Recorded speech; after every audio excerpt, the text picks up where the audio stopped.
জামুগুৰিহাটৰ পাতলৰ চুক গাঁৱৰ 4 লেনযুক্ত পথত সোমবাৰে নিশা এক বিশেষ সম্প্ৰদায়ৰ 2 যুৱক আৰু যুৱতী অনৈতিক কাৰ্যত লিপ্ত থকা মুহূৰ্ততে গাঁওবাসী ৰাইজে হাতেলুতে ধৰাত এক উত্তপ্ত পৰিৱেশৰ সৃষ্টি হয়।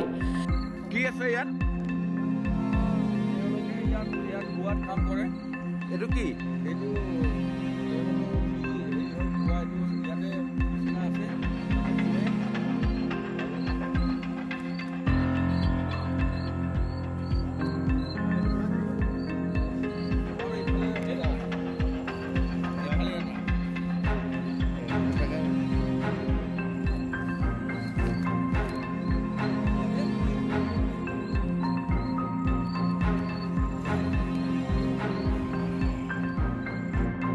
চাৰিলেনযুক্ত পথৰ দাঁতিৰ এক পৰিত্যক্ত জংঘলত এই বিশেষ সম্প্ৰদায়ৰ 2 যুৱক আৰু 2 যুৱতী সন্ধিয়াতে সোমাই অপকৰ্মত জড়িত হৈ আছিল।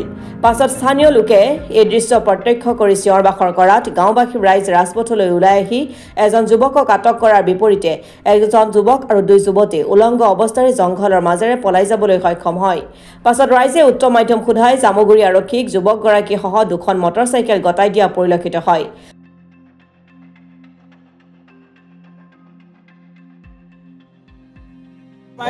দোলাবাৰীৰ পৰা ইয়ালৈ প্ৰায় 16-17 কিলোমিটাৰ হয়। দোলাবাৰীৰ পৰা তহঁতে অসমীয়াৰ গাঁৱলৈ কি কৰিবলৈ আহিছিল জংঘলত সোমাবলৈ? একো কৰা নাই। বাকী নাম কচোন? আমি নামাই নাই। তোৰ লগত কোন কোন আছিলে? প্ৰথম ল'ৰা দুটাৰ নাম কচোন। ল'ৰা এটা আহিছিল। নাম ক? ল'ৰাটোৰ নাম নাজানো। তই নাম নজনাকে ল'ৰা এটাক তোৰ লগত আহিছ?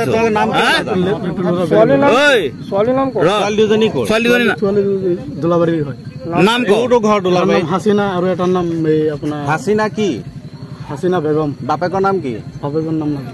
ঐ তই কেনেকে চিনি নাপাৱ? তই কেনেকে আনিলি? তই চিনি নোপোৱাকে তই কিয় আহিছিলি? তই আনিলি কিয়? দোলাবাৰী থাকে। হা? দোলাবাৰী থাকে। তোৰ ঘৰ দোলাবাৰী? নাই, ইয়াৰ ঘৰ দোলাবাৰী নহয়। হেৰি ইয়াক পিটন দিব লাগিব, তেতিয়া ই হৈ কাঢ়িব। সঁচা কথা ক। তই ল'ৰা দুটাৰ নাম ক। একদম চকু খপত খাই গ'ল। একদম চকুৰ খপত থাকে।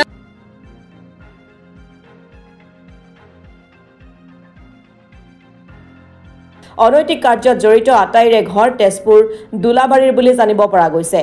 মন কৰিবলগীয়া যে জামুগুৰিহাটৰ বিভিন্ন গাঁৱত যোৱা কিছুদিন ধৰি একাংশ অচিন মুখৰ যুৱকে গঞা জীয়ৰী বোৱাৰীৰ পৰা চেইন চুৰ, বেগ চুৰ, গৰু চুৰকে ধৰি বিভিন্ন অসামাজিক কাৰ্যকলাপৰে ৰাইজক অতিষ্ঠ কৰি আহিছে। বাৰে চহৰীয়া ভাওনাখ্যাত তথা শংকৰী সংস্কৃতিৰে ভৰা অসমীয়া মানুহৰ এই ভৰা গাঁৱত একাংশ বিশেষ সম্প্ৰদায়ৰ মানুহে যোৱা কিছুদিন ধৰি সঘনাই চলাই অহা এই অসামাজিক কাৰ্যকলাপত অতিষ্ঠ হৈয়ে সোমবাৰে সন্ধিয়া সহস্ৰাধিক ৰাইজ ৰাজপথলৈ ওলাই অহাও পৰিলক্ষিত হয়। আৰক্ষী প্ৰশাসনৰ ওচৰত ৰাইজৰ দাবী, অঞ্চলবাসী ৰাইজক উচিত নিৰাপত্তা প্ৰদান নকৰিলে এদিন ভয়ংকৰ পৰিৱেশ সৃষ্টি হোৱাটো নিশ্চিত।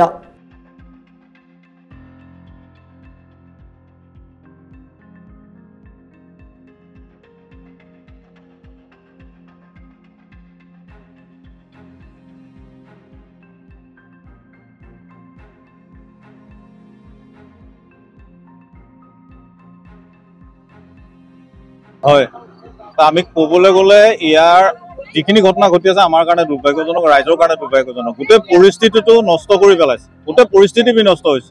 ইয়াত আজি অলপমান দিন ধৰি পেলাই পাতলৰ চুক গাঁৱৰ চাৰিআলি যিটো আছে আমাৰ জামুগুৰিহাটৰ, এই চাৰিআলিটোত আমি আজি বহুদিনৰ পৰা বহুখিনি অচিনাকি মুখ দেখি আছো। ইয়াত নিশা আমি ছোৱালী ওলোৱাত গম পাইছো।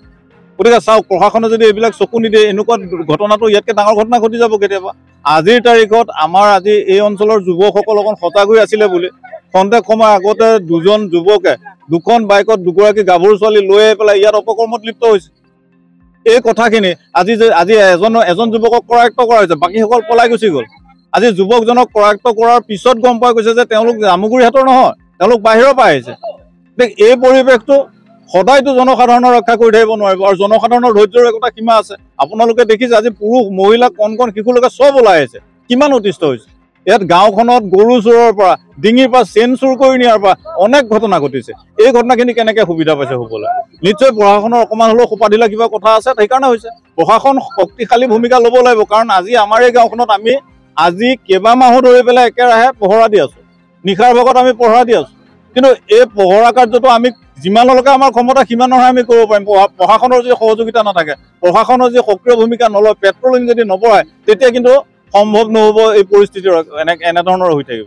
গতিকে চাওক, ৰাতিৰ ভাগত নহয় দিনৰ ভাগতো পেট্ৰলিঙৰ প্ৰয়োজন আছে এতিয়া আজি চকীঘাট দলঙৰ আগত যিটো পেট্ৰলিং এটা আমাৰ চেক পোষ্ট আছে এই চেক পোষ্টটো সক্ৰিয় কৰি ৰাখিবলৈ শক্তিশালী কৰিবলৈ ঠিক তেনেকে ওলাই যোৱাৰ ক্ষেত্ৰতো নাশংকৰ মঙ্গলবৰীয়া বজাৰৰ ওচৰত এটা চেক পোষ্টৰ প্ৰয়োজন আছে চেক পোষ্টটো শক্তিশালীকে ৰাখিবলৈ আজি এজন যুৱকক ধৰা হৈছে তেওঁ আমাৰ ইয়াৰ নহয় দোলাবাৰীৰ বাসিন্দা বুলি আমি গম পাইছো গতিকে তেওঁক পুলিচৰ হাতত চমজাই দিয়া হৈছে পুলিচে তেওঁলোক কাৰায়ত্ব কৰি লৈ গৈছে আৰু পুলিচে তেওঁৰ মুখৰ পৰা গম পাইছে যে দুজন যুৱক দুগৰাকী ছোৱালী আছিলে এজনক ধৰা হৈছে আৰু যুৱক এজনে ছোৱালী দুজনীয়ে ইয়াৰ পৰা পলাই গৈছে আচৰিত লাগিব আপোনালোকে দেখিলে আচৰিত হ'ব মহিলাৰ কাপোৰ খোলা অৱস্থাত ইয়াত পৰি আছে গতিকে সেই নিৰ্বস্ত্ৰ অৱস্থাৰে মহিলা পলাইছে যুৱতী পলাইছে বিগত এমাহ ধৰি ইয়াত চিলনী চোৰৰ সংখ্যা আচলতে বাঢ়ি আছে এমাহ নহয় আজি কেইবামাহো ধৰি পেলাই গৰু চোৰ চিলনী চোৰ মানুহ ওলাব নোৱাৰে ল'ৰা ছোৱালী ওলাই আহিব নোৱাৰা অৱস্থা হৈছে ডিঙিৰ পৰা চেন থপিয়াই নিব আঙুলিৰ পৰা আঙুঠি টানি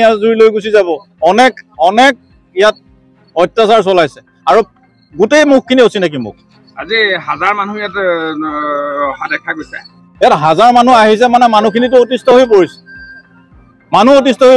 এতিয়া আমি যদি সঁচা কথা ক'বলৈ যাওঁ সাম্প্ৰদায়িকতাৰ বীজ সিঁচিছে বুলি ক'ব এটা বিশেষ সম্প্ৰদায়ৰ ব্যক্তি কিন্তু আজি ধৰা পৰা জনৰ বিশেষ সম্প্ৰদায়ৰ ব্যক্তি আপোনালোকে খবৰ ল'ব থানাত গম পাব তেওঁৰ নামটো থানাৰ পৰা আপোনালোকে সংগ্ৰহ কৰিব গম পাব গতিকে আমি মানে অতি গুৰুত্ব সহকাৰে প্ৰশাসনক আহ্বান জনাইছো যে ইয়াত এটা চাৰিআলি আছে ইয়াত এটা ট্ৰেফিক পইণ্টৰ ব্যৱস্থা কৰিব লাগে আচলতে ট্ৰেফিক এজন অন্ততঃ থাকিলে এনেধৰণৰ ব্যৱস্থা নহয় আপোনালোকে প্ৰচাৰ মাধ্যমৰ সহযোগত আমি চৰকাৰখনকো আহ্বান জনাইছো যে জামুগুৰিহাটত শক্তিশালী প্ৰশাসনৰ ব্যৱস্থা কৰক পুলিচৰ সংখ্যা বৃদ্ধি কৰক ধন্যবাদ